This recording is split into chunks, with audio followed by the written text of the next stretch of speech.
Hello everyone, in this video we'll be using FreeCAD to make a simple vase, and we'll be exporting it to Bambu Studio Slicer and making it printable. I'm your guide, Mr. H, and let's get started. So the first thing we're going to do is I'll be showing you how to install FreeCAD. FreeCAD is a software that lets us model in actual units, and CAD softwares are made to make precision objects. So you're gonna search up FreeCAD download, and since I'm on a Windows computer, I'll be using Windows right here. Now I'm just gonna let the installer download, and while that's downloading, I'll just cut until that's done. So now that we've got it installed, we can just left click it. You're gonna click on next, next, next, and next, and then install, and just wait for the install. So I'm just gonna cut forward. Now it's done. Just to let you know, the install process is a little long, but just be patient and it will finish. So launch and finish. Now we'll just wait for the app to launch, and there we have it. So I'm gonna just click on FreeCAD Dark and done. Now I'm gonna go to parametric part so we can start making our vase. So a little background on how CAD softwares work compared to Blender is with CAD softwares you use sketches. So we're gonna click here on create sketch, and we can create a sketch on a specific plane. So we're gonna create our first sketch on the XY plane. So you're just gonna click this, let that load, and we're gonna make a circle. So it's gonna be the bottom of our vase, and we're gonna make it small on purpose, and you'll see what I mean later. So I'm just gonna just stretch that out, type in 25 and press enter. Now that we've made our base shape, we have to exit the sketch. So you're just gonna click here on leave sketch, and then you're gonna click on pad. So pad basically makes this outline a solid shape. And now we can set the length. So I want the length of this to be 5 centimeters, and then I'm just gonna press enter.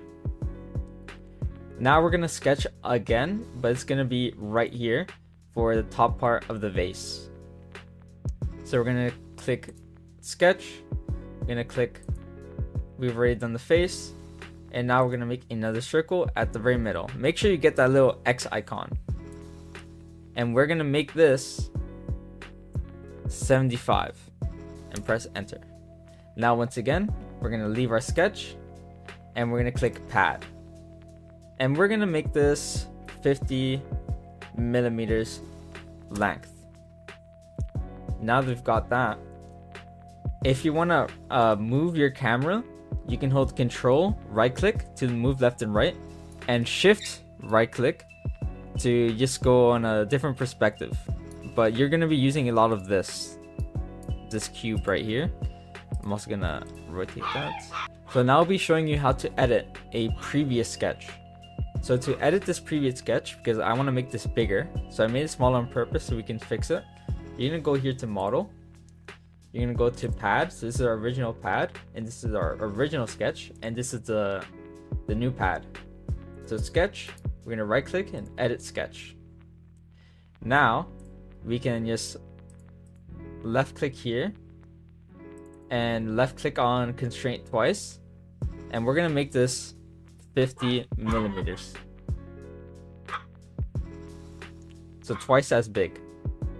Then we can just leave sketch. Okay, so now that we set the pad for the top circle and we've edited the bottom circle, I'll show you how we can add our hole. So to add our hole, first we want to go to top view. So you can either hold shift right click and just move to the top like so, or you can use this little cube here, and that will just bring you right into place. Now before we can select the face, we need to select the face from the model section. So we want to click on this object here, and we're going to click on this face. So I'm going to rotate the camera so it's easier to tell. And I'm going to click on this face, and we're going to add a thickness. So for the thickness, this will basically make our object hollow to this thickness.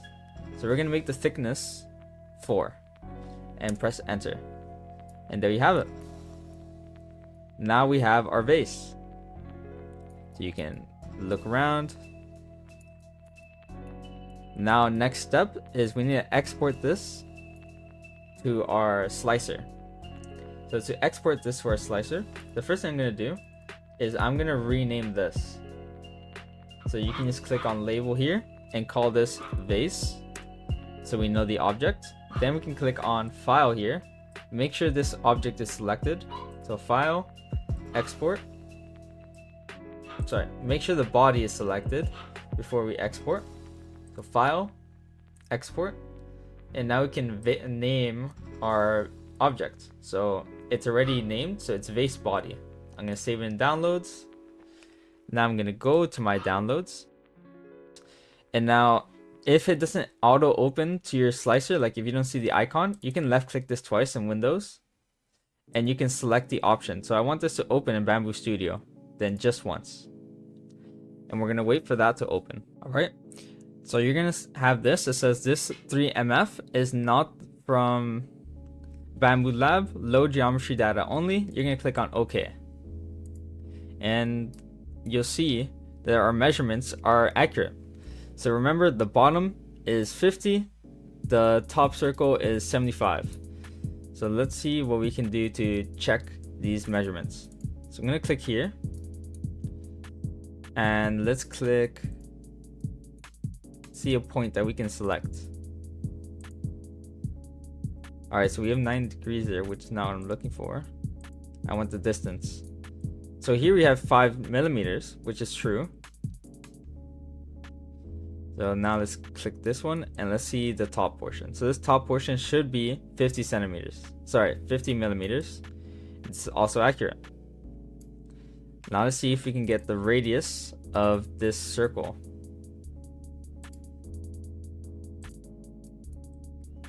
So it doesn't seem like it. Oh, we can. All right, so 25 millimeters, which is fine. And let's see if we can get the radius of the top one.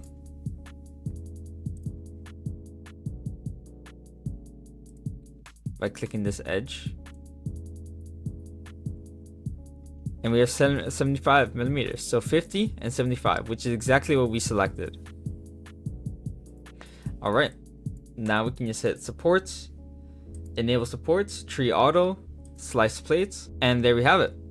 We have our vase accurate to the millimeter to be ready to be printed. And before you head out to watch the next tutorial, I would like to kindly ask if you can leave a like, comment, and subscribe. I really want to change this from a from a hobby to maybe a part-time. Right now, I am not monetized. And to reach monetization on YouTube, I need 500 subscribers. And we've reached 150 in 2 months, which is absolutely spectacular. And I want to keep going with this subscription trend so we can reach that goal to be monetized. So we need to reach 500 subscribers, hopefully by the end of the month. And I appreciate that you enjoy my content, and I'll see you in the next tutorial.